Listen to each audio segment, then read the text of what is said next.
Hello students, welcome back.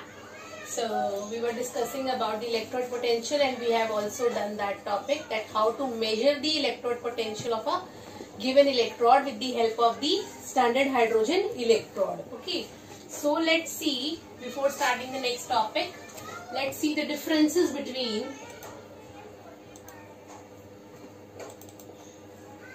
EMF and cell potential or potential difference. Okay, let's see the difference between the two.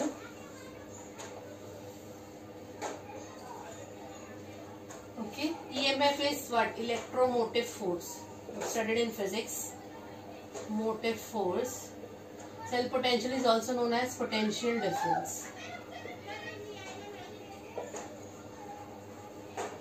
So as we know that when equilibrium gets attained between the electrode, that is between the metal ion and its solution, at that time there is a difference between the two, that is between the metal and its ion in the solution. So that develops a potential difference. Okay, and during that time you can say current is flowing through the cell. Fine.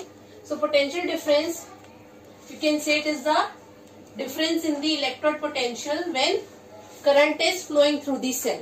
Okay, it is the difference between the electrode potential when current is flowing through the cell.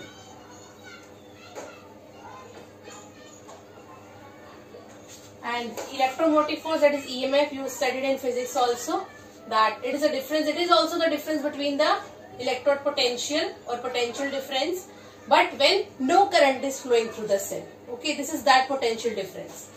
Okay, so it is also the difference between the two electrodes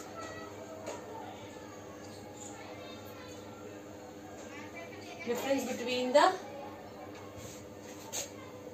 electrodes. It is the difference between the electrodes.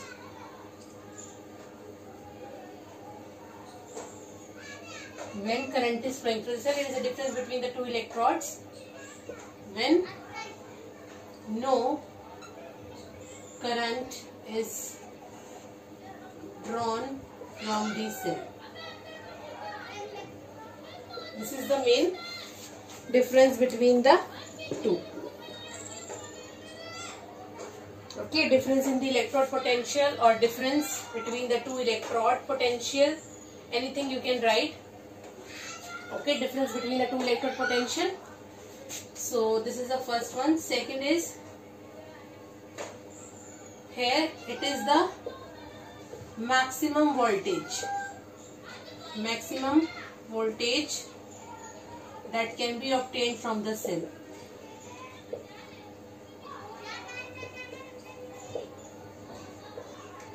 From the cell, and it is less than the maximum voltage.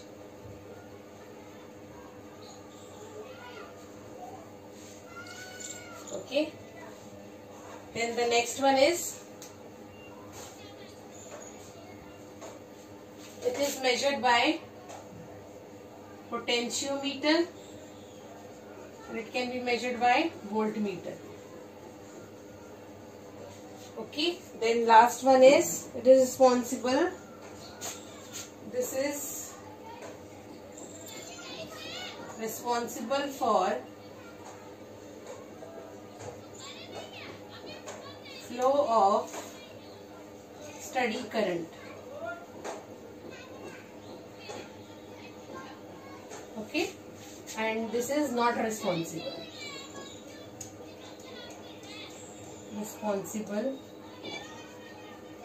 for the flow of steady current.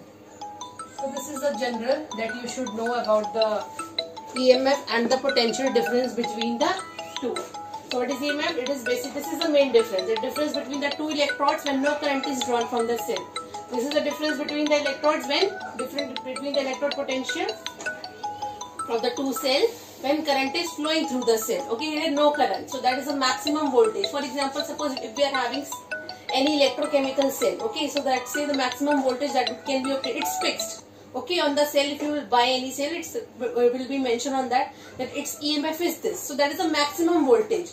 But when that cell is, you can say, just when it's we start using that cell, then current is flowing. Okay, so how much voltage can be obtained from that cell? That is the potential difference. Okay, when it start using, then it means potential difference again has started generating. This is the value which they have given. That is the maximum. What's the maximum value of that particular cell? So let's talk about this with respect to the galvanic cell. That is, we have discussed galvanic. That is the galvanic electrochemical cell or Daniell cell, you can say, in which the copper zinc couple is taken. Okay.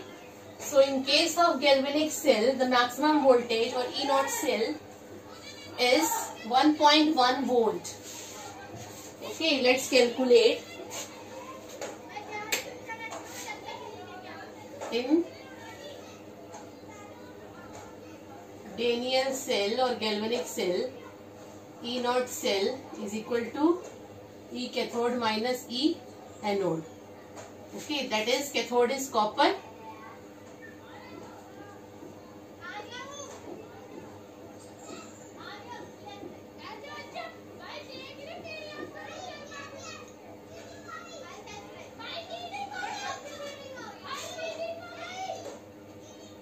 Value is here 0.34 minus, it's 0.76, so it will be plus 1.1 volt. So this is the electrode potential, that is, this is known as EMF of the cell, EMF of the Daniell cell. Now let's consider the cases if EMF of Daniell cell, it is greater than 1.1 volt, fine. If less than 1.1 volt, and in the third case equal to 1.1 volt. Okay, so again I am not considering that setup. Okay, again that setup has to be considered. So what will happen, suppose if we are saying the EMF is 1.1 of that particular Daniell cell that we have calculated with the help of the reduction potential values, fine. Okay, so then the cell will work as the electrochemical cell. Okay, in this case it works as electrochemical cell. Now let's see if the voltage, we have increased the voltage. Okay, we have increased the voltage, we are providing external voltage greater than this. What will happen now? In that case the reaction will stop, cell reaction will stop, and again it will start working but in the opposite direction. Okay, why? Because EMF of the electrochemical cell is this, so it will work up to this voltage only. If the voltage is exceeding, okay, so what will happen? Then it will change its direction and the cell will become the different one, because once the cell reaction will stop, working of the cell will stop, it will not function anymore now. Then what will happen? Again it will start, okay, because we will provide the electricity. Then it will reverse its direction, then in that case it acts as an electrolytic cell. Okay, where your copper will become anode and zinc will become cathode. So this will happen. Reverse of electrochemical cell will take place. Okay, it will change its direction. Current will flow from copper to zinc and electrons will flow from zinc to copper. Reverse of this. And if EMF is less than 1.1 volt, then what will happen? Cell, first of all, cell will try to attain this 1.1 volts EMF, that is the maximum EMF for that. So here also it will try to attain its EMF. It means works as